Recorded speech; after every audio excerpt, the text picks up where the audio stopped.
Hola, mi grupo está conformado por Angie Garzón, Mayerly Figueroa, Ilma, Linet Lozano y quien les habla, Alejandra Granada. En el video reportaje que hicimos sobre los agentes contaminantes del ruido, tuvimos acceso a una empresa del municipio de Saldaña, Tolima, que se llama Taller Agrícola Duarte. En este taller pudimos evidenciar que manejan muchísimos elementos que producen ruido. Los trabajadores están expuestos a horas excesivas de ruido. Hay mucha contaminación auditiva. Ellos manejan equipos como sierras, pulidoras, equipos de plasma, máquinas pulidoras, equipos de soldadura, grandes y pequeños, porque hay unos que producen mucho más ruido que otros, perforadoras, taladros. Entonces ellos lo único que utilizan para mitigar un poco el ruido son orejeras. No utilizan ningún otro tipo de protección. Vuelvo y digo, pudimos evidenciar que ellos la mayor parte del día, o sea, trabajan más de sus 8 horas, están expuestos a demasiada contaminación auditiva, y a continuación les vamos a mencionar a qué enfermedades pueden estar expuestos estos trabajadores, qué podemos hacer o qué puede hacer esta empresa para prevenir estas enfermedades. Buenas tardes, mi nombre es Ruy Mayerly Figueroa. Vamos a hablar un poquito sobre las fuentes generadoras y los controles de mitigación. Entonces, medidas de prevención y control de riesgo. Se refiere a las intervenciones para minimizar o controlar los riesgos. Las medidas de prevención y control pueden ser fuente, medio, individuo. Control en la fuente.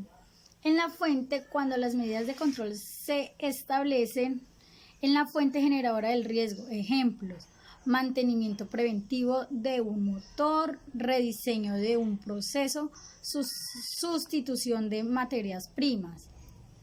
Sigue control en el medio. En el medio, cuando las medidas de control se establecen entre la fuente y las personas, ejemplo: uso de ayudas mecánicas para mover objetos pesados, uso de lámparas en actividades de soldadura, uso de cabinas extractoras para gases y vapores. Control en el individuo. En las personas, cuando las medidas de control se aplican, ejemplo: limitación del tiempo de exposición al riesgo, uso de elementos de protección personal. Ya ahí va todo lo relacionado con EPP. Al considerar la implementación de medidas de control, se debe tener en cuenta primero si es viable establecer medidas en la fuente, si no es posible considerar controles en el medio, y por último en las personas. Buenas tardes, mi nombre es Angie Juliana Garzón Pelea y les voy a explicar cuáles son los instrumentos para medir el ruido en industrias o oficinas. El primer instrumento es el sonómetro. Este instrumento es usado para medir los niveles de presión sonora en un determinado lugar y un determinado momento. Está el analizador de frecuencias. Existen analizadores de frecuencias analógicos y digitales, y estos cuentan con sensores con señales acústicas, ópticas o eléctricas. Mediante gráficas o escalas logarítmicas se muestran los componentes espectrales de la señal.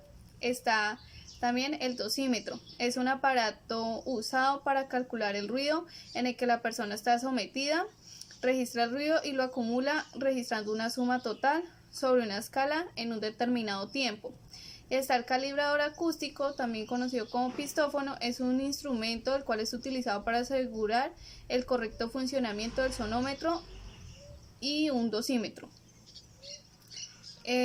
También está lo de los valores límites permisibles, que de acuerdo a la resolución 1792 de 1990 dice que para una exposición durante 8 horas debe tener 85 dBA. ¿Qué son dBA? Es un parámetro adecuado para medir el ruido. Para exposición de 4 horas, 90 dBA.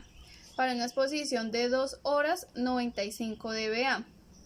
Para una exposición de 1 hora, 100 dBA. Para una exposición de media hora, 10.5 dBA. Para una exposición durante 4 horas, 110 dBA. Para exposición durante un octavo de hora, entonces 115 dBA. Los anteriores valores permisibles del nivel sonoro son aplicados a ruido continuo e intermitente sin exceder la jornada máxima laboral vigente de 8 horas diarias. Muy buenas tardes, mi nombre es Linet Fernanda Lozano Díaz, del programa de Administración en Seguridad y Salud en el Trabajo. A continuación les hablaré de los efectos sobre la salud que produce la contaminación auditiva. El ruido tiene efectos muy perjudiciales para la salud. Estos perjuicios varían desde trastornos puramente fisiológicos como la conocida pérdida progresiva de audición, hasta los psicológicos al producir una irritación y un cansancio que provoca disfunciones en la vida cotidiana, tanto en el rendimiento laboral como en la relación con los demás.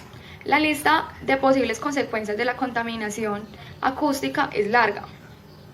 Entre estas tenemos interferencias en la comunicación, perturbación del sueño, estrés, irritabilidad, disminución de rendimiento y de concentración, agresividad, cansancio, dolor de cabeza, problemas de estómago, alteración de la presión arterial, depresión del sistema inmunológico, alteración de los niveles de segregación endocrino, problemas mentales, entre otros. Dado que la percepción del ruido es particular, cada persona lo vive de forma diferente, por lo que no todas las personas sienten las mismas molestias por igual. Entre los efectos más significativos del ruido sobre la salud tendríamos los siguientes. Entre esos hablaremos sobre los efectos físicos. Las reacciones fisiopatológicas son aquellas que afectan físicamente al organismo en sus funciones, y entre ellas cuando los ruidos producen más de 60 decibelios, las más frecuentes son aceleración de respiración y del pulso, aumento de la presión arterial, disminución del peritalismo digestivo, que ocasiona gastritis o oculitis, problemas neuromusculares que ocasionan dolor y falta de coordinación, disminución de la visión nocturna, aumento de la fatiga y dificultad para dormir, entre otros. Numerosos estudios concluyen que un ruido constante por encima de los 55 decibelios produce cambios en el sistema hormonal e inmunitario que conlleva cambios vasculares y nerviosos como el aumento del ritmo cardíaco y tensión arterial. Efectos psicológicos. Entre estos mencionaremos el estrés, el insomnio, la irritabilidad, síntomas depresivos, falta de concentración, rendimiento menor en el trabajo, entre otros. Buen día, compañeros y docentes. Mi nombre es Irma Brenda Peña Flores, estudiante de Administración de Seguridad y Salud en el Trabajo en la Universidad Minuto de Dios, en el tercer semestre. A continuación voy a dar un breve resumen de la normatividad y legislación vigente sobre el ruido. Bueno, dentro de esta encontramos la resolución 8329/1983, por la cual se dictan normas de protección y conservación de la audición, de la salud y bienestar de las personas por causa de producción y emisión de ruidos. También encontramos la Ley 9 de 1979, que esa es la que como tal define los términos generales de ella. Dentro de estos términos podemos encontrar la contaminación por ruido, el ruido continuo, el ruido impulsivo, los decibeles, la bocina de aire, la demolición, las emergencias, las fuentes emisoras, nivel de ruido, pedro originador, vehículos de motor, entre otros. Dentro de esta ley lo que hace son definir como tal los términos por los cuales pues se presentan diferentes tipos de ruidos. Dentro de estos también habla el capítulo 2, habla del ruido ambiental y de sus métodos de medición, que es para medir y controlar las molestias, las alteraciones y las pérdidas auditivas ocasionadas en la población por la emisión de ruido. Se establecen los niveles sonoros máximos permisibles, incluidos, ¿sí? Digamos, en las zonas residenciales de horarios de 7 a.m. a 9 p.m., máximo 65 decibeles. Y de 9 de la mañana a 7 p.m., que sería el periodo nocturno, sería de 45 decibeles. En la zona comercial sería de 70 decibeles de 7 a.m. a 9 p.m. y horario nocturno sería de 60 decibeles. En la zona industrial sería de 70 decibeles en periodo diurno y en periodo nocturno sería de 75 decibeles. Y en la zona de tranquilidad sería en la hora diurna de 45 decibeles y 45 decibeles también periodo nocturno.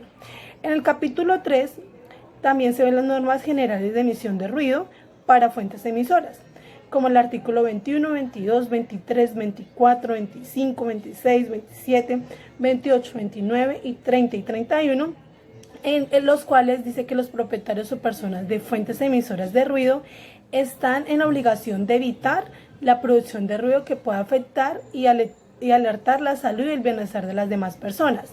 En el capítulo 4 vemos que dice que las normas especiales de emisión de ruido para algunas fuentes emisoras también, que sería el artículo 32, artículo 33, 34, 35 hasta el 39, donde no se accionará o permitirá hacer sonar bocinas y sirenas de cualquier vehículo de motor sin necesidad, equipos para la construcción, demoliciones, etcétera, o sin el debido permiso. O sea que esta norma lo que hace es que prohíbe como tal hacer ruidos que estén de más en un momento que no está permitido.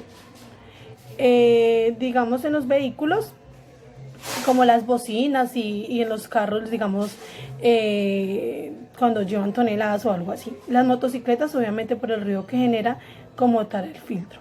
En el capítulo 5, protección y conservación de la audición por la emisión de ruido de los lugares de trabajo y demás. Muchas gracias. Obviamente falta complementar mucho más, pues el enfoque más que todo lo hicimos en lo más básico, lo más importante, y pues este fue el tema. Gracias.